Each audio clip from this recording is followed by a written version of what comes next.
मैंने बकरी की गिनती की, मैंने भैंस की गिनती की। अब संजोग से लोकसभा में आया हूं तो वो आंकड़े की गिनती करनी पड़ती है।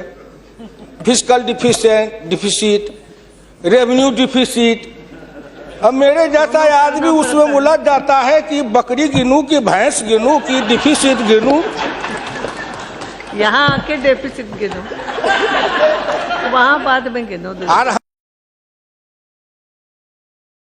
इसमें मेरे गांव की जो गरीब औरतें हैं, जो खेत में काम करती हैं, पसीना बहाती हैं, मिट्टी पानी में सड़ती हैं, उनके शरीर से बदबू निकलता है। जीवन में कभी एक बार भी उनको लक्स और कौन रेक्सोना साबुन, कौन ये लिपस्टिक पाउडर, ये छूने का देखने का अवसर नहीं मिलता है। क्या उसकी दुनिया को इन्होंने देखा था? मैं उन्हीं से पूछना चाहता हूं। अब तो बड़ी बड़ी बात करते हो, आगे दिन पीछे गए, गुरु से किया न है तब पछतावा होत क्या, चिड़िया चुग गई खेत।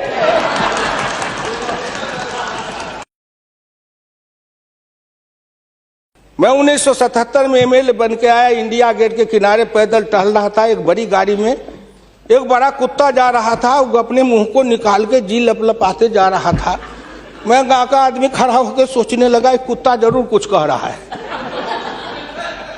मैं एमपी था, कभी दिल्ली देखा नहीं था। मेरे अंदर से आवाज आई कि कुत्ता कह रहा है, क्या है तू गांव का किसान, गरीब, मजदूर, पिछड़ा, दलित, तू क्या जन्म लेके करने आया है? तुझसे मैं सौभाग्यशाली हूं। देख, मैं ठंड गर्म गाड़ी में बैठा हूं, केक खाता हूं, ऑमलेट कटलेट खाता हूं, गद्दे पर सोता हूं। तुमने देखा हिंदुस्तान, तुमसे अच्छा मैं हूं। उस दिन मुझे लगा कि इस हिंदुस्तान के बड़े लोगों के कुत्ते भी मुझसे अच्छी जिंदगी जी के रहे हैं, और मुझे उस जिंदगी से भी बदतर जिंदगी जिलाने वाले कोई नहीं है, आप हैं।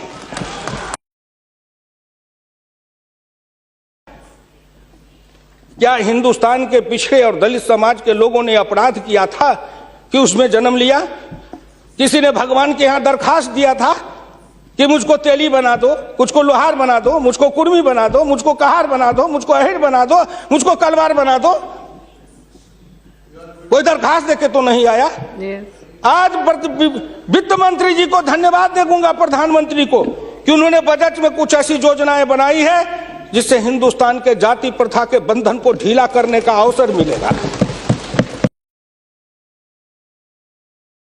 हिंदुस्तान के गांव के गरीब पिछड़े दलितों ने मिलकर कन्याकुमारी से कश्मीर तक, कामरूप से द्वारका धाम तक, इस आसान के साथ आपके शब्दों में, जिनको आप अपने ऑफिस के आगे चाय की दुकान खुलवा रहे थे, वो चाय की बेचने वाला, रेल के फुटपाथ पर पानी पिलाने वाला गरीब निर्धन, जिनकी मां मजदूरनी का काम करती थी, ऐसे के बेटा को भारत के प्रधानमंत्री की कुर्सी पर बैठाया कि नरेंद्र मोदी आएगा, भारत का प्रधानमंत्री बन जाएगा, गांव गरीब किसान मजदूर के भाग्य चमक जाएगा। उन्होंने इसलिए सपना को देखा है। प्लीज। वो हो जाएगा क्या? ये 9 महीना में हो जाएगा।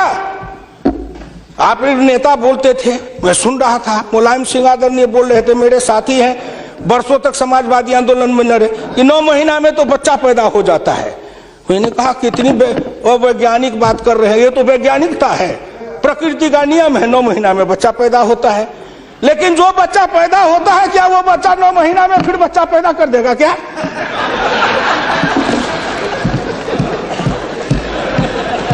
कितनी आप वैज्ञानिक बात बोल रहे हो? इस सरकार का 9 महीना हुआ, 10 महीना हुआ, सरकार पैदा हुई, अब क्या सोचते हो? आप क्या सोचते हो? इसलिए आपसे मेरी विनम्र प्रार्थना है, कहीं पर निगाहें, कहीं पर निशाना, न कुछ मिले तो कुछ कहिए, ना कुछ मिले तो विरोधी में गए तो कुछ न कुछ तो कहना है ना, नहीं तो दुनिया कैसे देखेगी कि विरोधी का काम कर रहे हैं। इसलिए आपसे मेरी विनम्र प्रार्थना है, अगर विरोधी का काम भी करना है तो आप अपने नेताओं को कहिए कि कुछ दिन हमारे पास आए, 6 महीना ट्रेनिंग दे देंगे कि हम विरोधी थे तो क्या करते थे। अरे नाटक भी करिए तो किसी डायरेक्टर से सीख तो लीजिए, जो गरीबी का डायरेक्टर है उससे सीखे नहीं, गरीबी का नाटक खेल रहे हैं। ये एक गांव में नाटक